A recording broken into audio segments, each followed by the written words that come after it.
take me home, United, to the place I belong, to Old Trafford, to see United.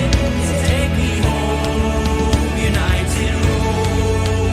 Take me home, United Road. Oh, take me home, United Road. ሰላም እንደምን አላችሁልኝ? ክብራና ክብራን ተወዳጆቹ ስላገኘኋችሁ በጣም ደስ ብሎኛል። የምትገኙት ደግሞ ማን ዩናይትድ ኢንፎ ላይ ነው። የክርስትና እምነት ተከታዮች መልካም የሆነ የትንሳኤ በዓል እንዳከበራችሁ ተስፋ እናደርጋለን። ባለፉት 2 ቀናት ውስጥ አልተገናኘንም። ባለፉት 2 ቀናት ውስጥ በርከት ያሉ የዝውውር መረጃዎች በተለይ ደግሞ ማንቸስተር የሚመለከቱ ዜናዎች በስተው ነው የወጡት። እነዛም በ2 ቀናት ውስጥ የወጡ የዝውውር መረጃዎች ልናስቃኛችሁ ከእናንተ ጋር ቆይታ እናደርጋለን። ምንጮቻችንን ብቻ ሳይሆን ከምንጮቻችን ጽሁፉን ያጋሩትን ጋዜጠኞችን ስም እየጠቀስን ነው ከእናንተ ጋር ቆይታ የምናደርገው። አንደኛው ተጫዋች በደንብ ለማንቸስተር ዩናይትድ በጣም ቀርብ ብሏል። የማንቸስተር ዩናይትድ ትልልቅ የሪኳየርመንት ባለሙያዎች እንዲሁም ደግሞ ዝውውር ላይ የሚሰሩ ባለሙያዎች ኤጀንቱን አናግረውታል ተብሏል። የትኛው ተጫዋች ነው የሚለውን አስዳስሳቸዋለሁ በቆይታችን። ግን ደግሞ ሳሙኤል ኤከርስ የማንቸስተር ኢቭኒንግ ጸሐፊው ማንቸስተር ዩናይትድ የሚፈልግባቸውን ቦታዎች ቶፕ ታርጌት ያላቸውን ቦታዎች ለይቷል በዝውውር ላይ የሚሳተፍባቸው ብሏል። ግብ ጠባቂና አጥቂ ደግሞ ትልቁ ታርጌቱ ነው የማንቸስተር ዩናይትድ ብሏል። እናም በዝውውሩ ማንቸስተር ዩናይትድ ቀድሞ ከሰኔ በፊት ቀድሞ ዝውውሮችን ለመፈጸምና ሮብና አሞሪም በክረምቱ የፕሪሲዝን ዝውውር ከማከናው የፕሪሲዝን ዝግጅት ማከናወን ከመጀመሪያ በፊት ዝውውሮች ለመጨረስ እንደሚሞክሩና ገና ካሁኑ ወደ ዝውውር እየወጡ እንደሆነ ነው የጻፉት። ለዛ ነው ዝውውር ለሚጽፉ ሚዲያዎች በሙሉ ሜል ስፖርት፣ ዘሰን፣ ሶሻል ሚዲያ ላይ በደንብ የሚሳተፈው ፋብሪዚዮ፣ ሁሉም የመሳሰሉ ጋዜጠኞች ስለ ዝውውር እና ማንቸስተርን በተመለከተ ትናንትና ምሽት ብዙ መረጃዎችን ሲያወጡ የነበሩት። እነዚህ መረጃዎች እያጋሯችሁ ቆያለሁ። አብራችሁ መቆየታችሁ አይረሳ። ደግሞ ሰብስክራይብ ማድረጋችሁ አይረሳ። ሁሌም እንደምንለው ማለት ነው ይህ ለአዳዲስ ወዳጆቻችን ነው። ከኛ ጋር ቆይታችሁን የምታረጉ ደግሞ ቤተሰቦቻችን ላይክ አድርጋችሁ እንደወትሮ ሁሉ አብራችሁን ቆዩ። ስለ ዝውውሮች መረጃውን ከሰማችሁ በኋላ ደግሞ ሐሳብ አስተያየቶቻችሁን አስፍሩልን። እንዲህ ስለምታረጉልን ከልብ እናመሰግናለን። ወደ መረጃዎቹ እናመራለን።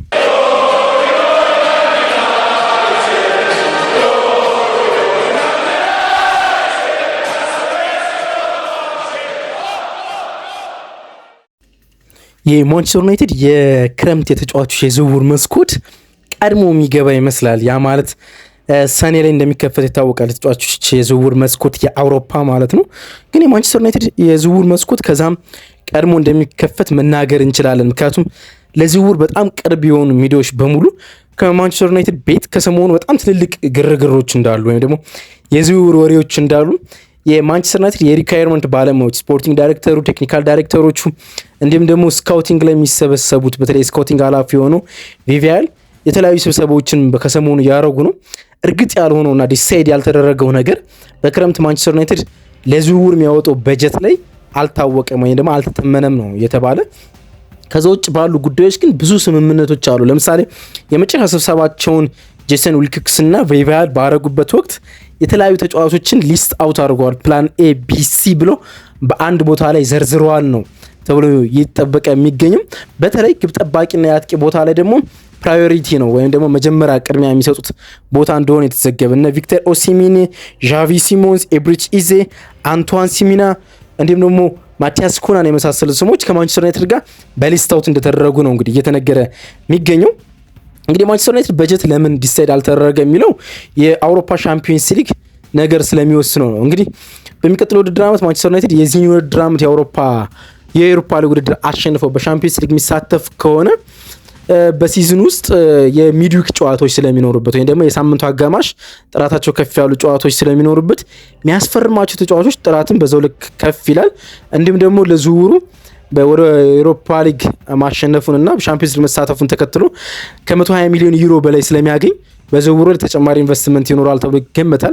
ግን ደግሞ ምንም አይነት የአውሮፓ ተሳትፎ በሚቀጥሉ ዓመት ማይኖርበት ከሆነ በሳምንቱ መጨረሻ ብቻ ጨዋታዎች ይኖሩበታል ማለት ነውና ያ ደግሞ ከአቬሬጅ ከፍ ያሉ ተጫዋቾች እንኳን ቢመጡ የዝውውሩን የሚቀጥለው የውድድር ዓመት መልካም ለማድረግ በቂ ናቸው ተብሎ በማንቸስተር ስካውቲንጎች ውስጥ ይገመታል ነው የተባለ። የአውሮፓ ውድድር ካለ የሳምንቱ አጋማሽ ጥራቱ ከፍ ያለ ውድድር የካርሊን ካፕ ጨዋታዎች ሊኖሩ ይችላሉ። ግን ደግሞ ጥራታቸው ከፍ ያለ ውድድር ማይኖሩ ከሆነ በሳምንት አንድ ጨዋታ ብቻ ማንቸስተር ዩናይትድ የሚካፈል ከሆነ አቬሬጅ የሆኑ ተጫዋቾች ለዚህ ውድድር ዓመት ሊያስፈርም ይችላል።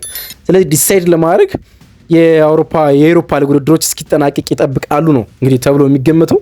የማቲያስ ኩና ዝውውር እና እንዲሁም ደግሞ የሳሙኤል ኤከርስት ለኤምኤን የጻፋቸውን ጽሁፎችን ለየነጠናጠል ላቅርብላችሁ። ከማቲያስ ኩና ብጀምር ግን ደስ ይለኛል። የማቲያስ ኩና የዝውውር ወሬ የኤምኤን ወይም ደግሞ የማንቸስተር ኢቭኒንግ ኒውስ ዘገባ ሳይሆን የሜል ስፖርት የዴሊ ሜል ስፖርት ስለሆነ ማለት ነው። ለዴሊ ሜል አሁን እየጻፈ ያለና የዴሊ ሜል በጣም ቺፍ ጸሐፊ ራይተር የሆነው ክሪስ ዌለር የማንቸስተር ዩናይትድ የዝውውር ሰዎችና እንዲሁም የማቲያስ ኩና ኤጀንት የመጀመሪያ ዙርና ሁለተኛ ዙር ድርድራቸው ወይም ንግግራቸው በጣም በጥሩ ሁኔታ እንደተነጋገሩ ነው። በቃል ደረጃ ለመስማማት ቅርብ እንደሆኑ ብቻ ማቲያስ ኩና አንድ ፕራዮሪቲ ብቻ እንዳስቀመጠ ነው እንግዲህ የጻፈ ክሪስ ዌለር። ማቲያስ ኩና ኦልሞስት ያለቀ ዝውውር ነው ይሏል። ይህን የ25 ዓመት ብራዚላዊ አጥቂ ማለት ነው። ብዙ ስትራግሎች ነበሩት በአውሮፓ እግር ኳስ ውስጥ ብሎ ነው የሚጠቅሰው። ምክንያቱም ከቤልጅየም ወደ አትሌቲኮ ማድሪድ ሲመጣ በተጠበቀው ልክ ለአትሌቲኮ ማድሪድ መጫወት አልቻለም። ከዛ በኋላ ባለፈው የውድድር ዓመት የወልቭስ ብቃቱም ያን ያህል አልነበረም። አሁን በወጣትነት እድሜው የተገመተውን ወይም የማቲያስ ኩና ፐርፎርማንስ በዚህ ውድድር ዓመት በደንብ እየታየ ይገኛል ተብሎ ይገመታል። ምክንያቱም በዚህ ውድድር ዓመት ወደ 14 የሚጠጉ የሊግ ጎሎችን በፕሪሚየር ሊጉ ላይ ማስቆጠር ስለቻለ ወልቭስ በፊቶ ፔሬራ ቢተርፍ እንኳን በሊጉ ላይ ዋናው ሰው ግን ምስጋናው መውሰድ ያለበት በእርግጠኝነት ማቲያስ ኩና እንደሆነ ሁሉም የወልቭስ ሰዎች ያምናሉ። በዚህ የውድድር ዓመት ነው ኮንትራቱን ያደሰ። ኮንትራቱን ሲያድስ እንደሚለቅ ስለታወቀው በክረምቱ የውል ማፍረሻው ላይ የውል ማፍረሻ ሰነድ ላይ ያስቀምጣል። ብዙ እንግሊዝ ፕሪሚየር ሊግ ላይ ያልተለመደ ነው የውል ማፍረሻ። ጣሊያን፣ ስፔን ላይ ስለ ውል ማፍረሻዎች በደንብ ትሰማላችሁ። እንግሊዝ ላይ ግን ብዙ ተጫዋቾች የውል ማፍረሻ የላቸውም። ለምሳሌ ብሩኖ ፈርናንዴዝ የውል ማፍረሻ የለውም። ሌሎችም ተጫዋቾች ብጠራላችሁ በማንቸስተር ዩናይትድ ውስጥ ያሉ የውል ማፍረሻ የላቸውም። ብዙ ጊዜ እንግሊዝ ውስጥ የተለመደ አይደለም። ጥቂት ተጫዋቾች ነው ያላቸው። ማቲያስ ኩና ግን የውል ማፍረሻ እንዲቀመጥለት አድርጓል። የውል ማፍረሻው ደግሞ 62 ሚሊዮን ፓውንድ ነው፣ ዩሮ ሳይሆን ፓውንድ ነውና ማንቸስተር ዩናይትድ እሱን ለማንቀሳቀስ ነው እንግዲህ ዝግጅቱን ጨርሷል የሚባለው። እንዳልኳችሁ ግን አንድ ፕራዮሪቲ አስቀምጧል ይላሉ ማቲያስ ኩና እስከ ሐምሌ ድረስ ማንቸስተር ዩናይትድ እንዲጠብቀው ማለት ነው። የአንዳንድ ለምሳሌ ለጋርዲያን ምጽፈው ስሟን ረስቼ ነበር። ኤሚሊ ለጋርዲያን ማንቸስተር ዩናይትድ መፍጠን ማይችል ከሆነ የውል ማፍረሻውንና ደሞዙን ከፍ አድርጎ ኒውካስል ሊያስፈርመው እንደሚችል እየተናገረች ነው። ምክንያቱም ካለም ዊልሰንን በዚህ ውድድር ዓመት ኒውካስሎች ያጣሉና ከአይዛክ ጋር የሚያሰልፉት አንደኛ አጥቂ ይፈልጋሉ። ማቲያስ ኩናን በገበያው ላይ ይፈልጉታል ነው የሚባሉና ሊቀደም ይችላል ማለት ግን ማንቸስተር ዩናይትድ ያን በማወቅ ይመስላል በጣም ብዙ የዝውውር ጭምጭምታዎች ነው እየወጡ ያሉ። የዝውውር ተሳትፎም እያደረገ ነው በጣም ቀድሞ ማለት ነውና የማቲያስ ኩና ዝውውርም ኦልሞስት ያለቀ ይመስላል። ትናንትና ስለ ዝውውር የሚጽፉ ኦልሞስት ብዙ ሚዲያዎች ለምሳሌ ጥቀስላችሁ ገብታችሁ ማንበብ አክሰስ ማድረግ የምችሉ ከሆነ ክሪስ ዌለር ለዴይሊ ሜል፣ ለሜል ስፖርት ደግሞ በጣም ታማኝ የሚባሉ ከሜል ስፖርት ጸሐፊዎች ውስጥ ሳይመን ጆንሰን እንዲሁም ደግሞ በዝውውር ውስጥ በሶሻል ሚዲያ እንቅስቃሴዎች አርቲክል ባይጽፍም በሶሻል ሚዲያ እንቅስቃሴዎች ብዙዎች የሚያውቁት ፋብሪዚዮ ሮማኖ ስለ ማቲያስ ኩናና የማንቸስተር ዩናይትድ ዝውውር ላይ ብዙ ጽፏል። ኦልሞስት ማንቸስተር ዩናይትድ ብዙ የሄደበት ዝውውር ይመስላል። ሌላ ላካፍላችሁ ዛሬ የመጣሁት የሳሙኤል ኤከርስት ጸሐፊ ቺፍ ራይተር ነው የሚባለው ቺፍ ራይተር ነው የኤምኤን የማንቸስተር ኢቭኒንግ ኒውስ ማለት ነውና የማንቸስተር ዩናይትድ ቶፕ ፕራዮሪቲ ታርጌቶችን አውቄያለሁ ብሏል። ሁለት ቦታ ላይ ማንቸስተር ዩናይትድ በዚህ ዝውውር ላይ በስፋት ይሳተፋል ነው የሚለው። የዚህ ውድድር ዓመት ይላል እሱ ጽሁፉን ሲጀምር ለሮብን አሞሪም እንደ ፕሪሲዝን ነው። ለዛ ነው ነገሮች አዳፕት ማድረግ ማይፈልገው፣ በተለያየ ጨዋታ ስታይል መጫወት ማይፈልገው። አንዳንድ ቦታዎች ላይ በጣም ፊክስድ እና ሪጅድ ሆኖ የምንመለከተው የውድድር ዓመቱን ኦልሞስት እንደ ፕሪሲዝን እየተጠቀመበት እንደሆነ ነው። በሚቀጥለው ዓመት ግን ምንም አይነት ትዕግስት እንደማይኖር እሱም ደግሞ የተጫዋቹ ምርጫ በእሱ ዘንድ የሚፈልጋቸው ከመጡለት ስለ ውጤት ብቻ የተጨነቀ እንደሚጫወት ነው። አሁን ከውጤት በላይ ስለ ስትራክቸር አብዝቶ ይጨነቃል። የሚቀጥለው ዓመት ጀምሮ ግን ስለ ውጤት አብዝቶ ይጨነቃል ብሎ ነው የተጻፈ። ከዛ ማንቸስተር ዩናይትድ ለሱ የሚሆኑ ተጫዋቾችን ለማስፈረም እንቅስቃሴ ውስጥ ይገባል። ግብ ጠባቂና አጥቂ ደግሞ የመጀመሪያ ፕራዮሪቲ ናቸው ተብሏል። ግብ ጠባቂ ሁለት ሪዝኖችን ነው እንግዲህ የሚቀመጠው ግብ ጠባቂ የፈለገበት። አንደኛ አንድሬ ኦናናን ማንቸስተር ዩናይትድ በዚህ ውድድር ዓመት ወይም ደግሞ በክረምት የተጫዋች ዝውውር ይለቃል ተብሎ አይታሰብም። እሱም እንደጻፈው ከሆነ እኔም እንደማስበው ከሆነ በግል ብትጠይቁኝ በፍጹም አይታሰብም። ግን እሱን ኮምፒት የሚያደርግ ግብ ጠባቂ ይፈልጋሉ። ይኸውም የእሱ ተስተካካይ የሆነ ግብ ጠባቂ ነው ይፈልጋሉ የተባለው። አልታይ ባይንደር በዚህ ውድድር ዓመት ከማንቸስተር ዩናይትድ ጋር ይለያያል። ለቱርክ ብሔራዊ ቡድን በሚቀጥለው ዓለም ዋንጫ 2026 ላይ ለሚኖረው ዓለም ዋንጫ መሳተፍ ስለሚፈልግ በቋሚነት ቦታ ለሚሰለፍበት ቦታ ይፈልጋል። ስለዚህ ምንም አይነት ተጠባባቂ ግብ ጠባቂ አይኖርም ማለት ነው። ቶሚተን ደግሞ ሪቴር ያደርጋል። ቶሚተን የማንቸስተር ዩናይትድ የትኛው ማሰልጠኝ የመጀመሪያ ተፈላጊ አይደለም። ለስኳድ ነው የሚፈልገው፣ እንዲሁም ደግሞ ለበረኞች ልምድ ከመስጠት አንጻር ነው የሚፈልገው።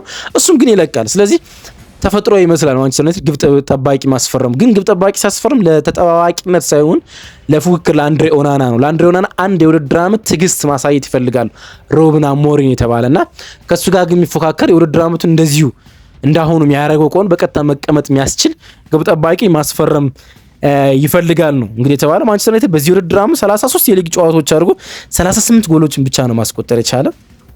ምን አይነት የአጥቂ ችግር እንዳለበት ያሳያቸዋል። ከፊት ለፊት ያሉት ሁለቱም አጥቂዎች ጆሹዋ ዚርክዚም ሲዝናውቱ ነው አሁን፣ እንዲሁም ደግሞ አሌሃንድሮ ማለቴ ሆይሉንድ ጎሎችን ያስቆጠሩ እንዳልሆን በስፋት ይታወቃል። በተለይ የራስመስ ሆይሉንድ ከጎል ጋር መራቅ ብዙ የሚያስተች ይመስላል እና ማንቸስተር ዩናይትድ ፕራዮሪቲ አድርጎታል።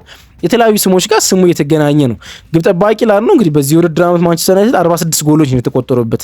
የጎል ንጻሬው ካስቆጠሩ ጋር ስትሄዱ 8 እዳ ይኖርበታል። የጎል እዳ ማለት ያን ያህል ደካማ ነው። ደግሞ የተከላካይ ስፍራ ተጫዋቾች በአንጻራዊነት ከየትኛውም የማንቸስተር ዩናይትድ ዲፓርትመንት የተሻሉ ናቸው። ዩሮ፣ ማጉዌር፣ ማዝራዊ፣ ዲሊት ሊጫ በነበረበት ወቅት አይደን ሄቨን ሲሰልፍ ስትሉ ከየትኛውም ዲፓርትመንት የተሻለ የምታገኙ የተከላካይ ስፍራ ነው። ስለዚህ ስለ ኦናና አጥብቀን ብንነጋገር የሚያስተች አይመስልም። የማንቸስተር ዩናይትድ የአጥቂ ስፍራ እንግዲህ ማቲያስ ኩናን በ10 ቁጥር ቦታ ላይ ከአጥቂ ጀርባ ለመጠቀም ማንቸስተር ዩናይትድ ይፈልጋል ነው ተብሎ የሚገመተው። ብሩኖ ፈርናንዴዝም ጓና ሆነ ወይም ደግሞ በሚቀጥለው ውድድር ዓመት ፍጹም ጤነኛ የሚሆን ከሆነ ከሜሰን ማውንት ጋር ይጠቀምበታል ተብሎ የሚጠበቀው ማቲያስ ኩናን ግን አጥቂ ቦታ ላይ ቶፕ ታርጌታቸው ሊያም ዴላፕ ነው የተባለ። የሊያም ዴላፕ ኮንዲሽናሊ ነው። አሁን ማንቸስተር ዩናይትድ በደንብ የሚፈልገው አጥቂ ነው ተብሏል። ቶፕ ታርጌታቸው የመጀመሪያ እቅዳቸው ሊያም ዴላፕ ነው ተብሏል። አንደኛው ከፋይናንሻል አንጻር ነው። ማንቸስተር ዩናይትድ ይቅርታ አድማጮች፣ ማንቸስተር ዩናይትድ ግልጽ የሆነ የፋይናንስ አካሄድ አሁን አምጧል አይደለም። ለምሳሌ በዚህ ክረምት በጥር ያስፈረማቸው ተጫዋቾችን ብትመለከቱ አይደን ሄቨንን እና እንዲሁም ፓትሪክ ዶርክ ከፋይናንስ አንጻር የፈረሙ ተጫዋቾች እንደሆኑ ያሳያሉ። ኢኮኖሚካሊ ለመሆን እየሞከረ ነው። ሊያም ዴላፕ በዚህ ውድድር ዓመት ኢፕስዊች ታውን ቢወርድም እንደሞርድ የተቃረበ ስለሆነ ቢወርድም 12 ጎሎች ማስቆጠር ችሏል። ያን ያህል በጣም ድንቅ ነው። ደግሞም ከትልቅ አካዳሚ ነው የተገኘ፣ ከማንቸስተር ሲቲ አካዳሚ ነው።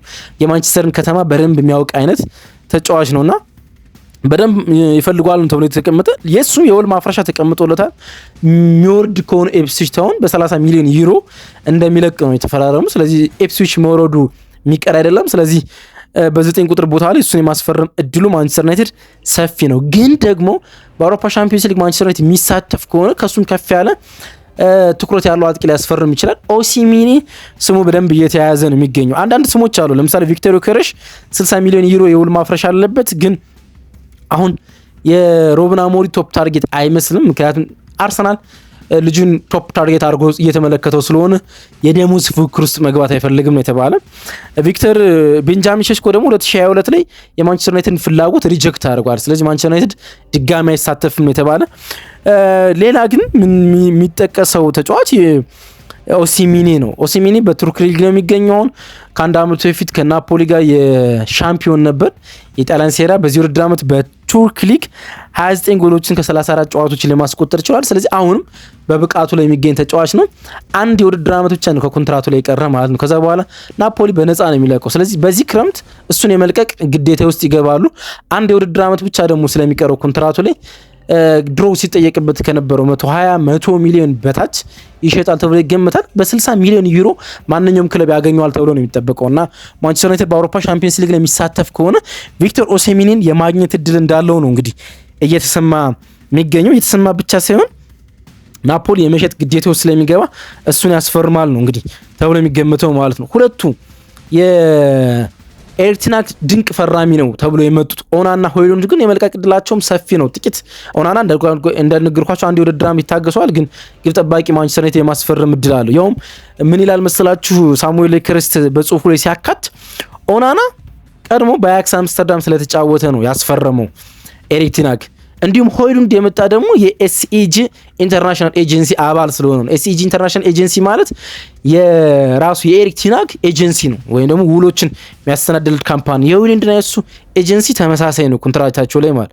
ስለዛ ነው የመጣ እንጂ የማንቸስተር ዩናይትድ የሪኳየርመንት ባለሙያዎች ያመኑበት ተጫዋች አልነበርም ያንም ይላሉ። እና አሁን ከኤሪክ ቴን ሃግ ጋር ግንኙነት ያላቸው ተጫዋቾችና ብዙ በማንቸስተር ዩናይትድ ዳታቤዝ ስር ያልነበሩ ተጫዋቾችን ማሰናበትም ይፈለጋል ተብሎ ነው እንግዲህ እየተገመተ የሚገኙት። ትናንትና ምሽት እነዚህ ዜናዎች በደንብ ቦልድ ነው ወጥቷል።